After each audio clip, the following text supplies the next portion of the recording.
Puesto que es el entendimiento lo que coloca al hombre sobre el resto de los seres sensibles y le proporciona dominio sobre ellos, constituye por su nobleza un tema merecedor de ser investigado. John Locke, Ensayo sobre el entendimiento humano.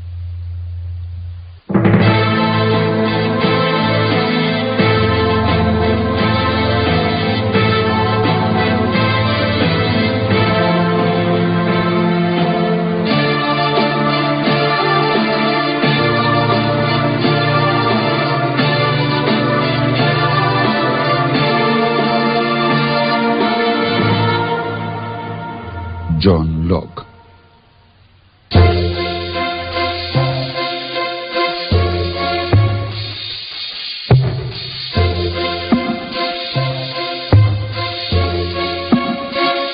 El filósofo inglés John Locke nació en Brinton en 1632. Le tocó vivir en su niñez la guerra civil que estalló en 1642 y que culminó con la ejecución del rey Carlos I en 1649. Una vez obtenida su licencia para ejercer como médico, viajó a Alemania en misión diplomática y a su regreso en Inglaterra en 1666 entró al servicio de Lord Ashley, quien fuera poco más tarde primer conde de Shaftesbury. Es a través del contacto con el conde de Shaftesbury que Locke va a empezar la evolución de su pensamiento, sobre todo en materia política. Sus obras filosóficas son mucho más tardías. Locke ocupó el cargo de secretario particular de Shaftesbury y cuando éste llegó a presidir el gobierno en 1672, fue nombrado secretario de Agricultura del Ministerio de Comercio. Al caer el gobierno, huyó a Francia, donde trabó contacto con diversos científicos y naturalistas. Cuando Shaftesbury recobró el poder en 1679, regresó a Londres para volver a exiliarse en 1683, al caer por segunda vez su protector. Esta vez se asiló en Holanda bajo nombre falso. Es ahí donde lo van a expulsar de la Universidad de Oxford, a la que Locke ya no va a volver más, por más que él perteneció durante muchísimos años a su cuerpo de profesores. Y se exilió a Holanda. Holanda en ese momento cumple un papel clave en la política europea y va a ser uno de los centros, si se quiere, de defensa de estas nacientes ideas, llamémoslas así, liberales.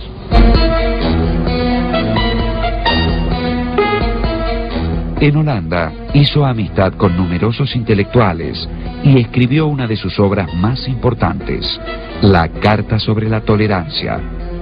Redactada en 1685, fue publicada en forma anónima 4 años después.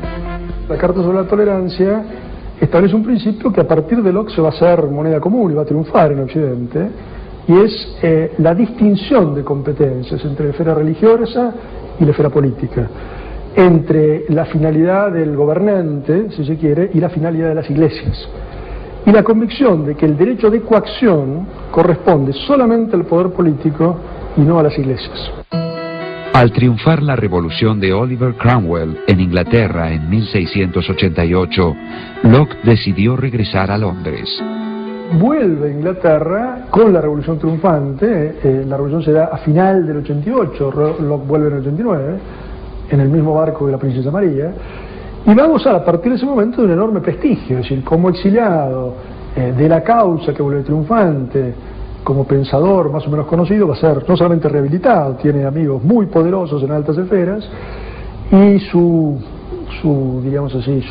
manifestación pública se da en ese momento.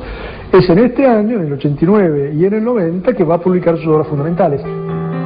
Entre 1689 y 1690 publicó 2 obras fundamentales: Ensayo sobre el entendimiento humano, que había redactado alrededor de 1670, y Ensayo sobre el gobierno civil, dividido en 2 tratados, uno que cuestionaba la teoría del derecho divino de los reyes y otro donde establecía los fundamentos y finalidades de todo gobierno. Los analistas de Locke, los que han interpretado a Locke, ven en su obra como 2 puntos fundamentales, que a veces no hay mucho acuerdo sobre hasta qué punto son compatibles entre sí, su preocupación por la teoría del conocimiento, su nociología, y su preocupación por los problemas políticos. Su obra Ensayo sobre el entendimiento humano va a ser esencial para entender los debates en torno al poder del conocimiento. Locke será considerado una de las piezas fundamentales del empirismo.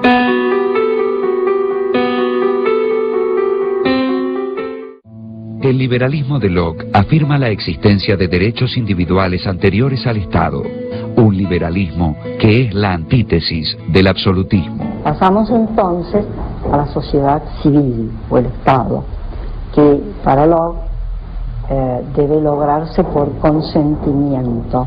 Es decir, los hombres se ponen de acuerdo y crean un poder legislativo. Para Locke, el poder fundamental en un Estado es el legislativo, que hace las leyes. La finalidad por la cual los hombres arman una asociación política es la de garantizar ciertos derechos que ya existen en el Estado presocial, pero que no pueden ser suficientemente defendidos en ese momento.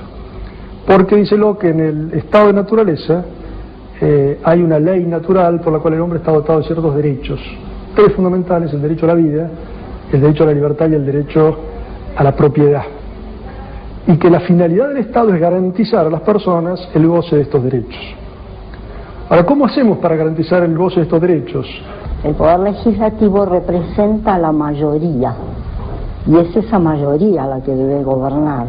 Y el ejecutivo, que puede ser una sola persona, solo hará que se ejecuten esas leyes, pero no asumirá sobre sí mismo otro poder. La autoridad política está para defender la vida, la propiedad y la libertad, pero no la religión. Si alguien me ofende, me roba, si alguien me secuestra, si alguien me mata, la autoridad política interviene. Pero la autoridad política no puede intervenir más allá de eso.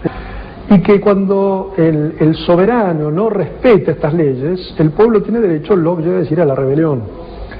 De ahí que el ensayo sobre el gobierno civil termina autorizando, hablando de la legitimidad de clamar al cielo, como dice Locke.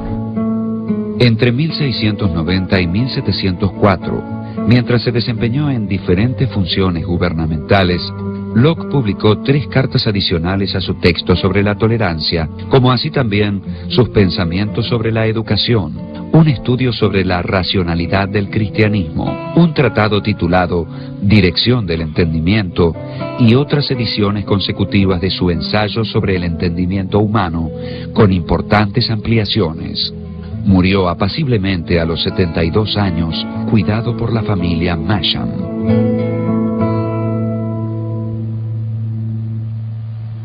Prácticamente es un autor que ha tenido influencias en el campo de la política, en el campo de la economía, en el campo de la filosofía, en el campo de la educación, lo que lo hace sin duda alguna de las grandes figuras capitales del pensamiento de Occidente. Y por otro lado, y creo que este es el mensaje principal de Locke, él termina diciendo que si en realidad no es tan importante conocer a Dios o al alma o al mundo o a los objetos metafísicos en general, es porque la filosofía tiene que ser una guía para poder moverse en la vida, o sea, en última instancia para vivir una vida mejor. Y eso es importante, todavía hoy.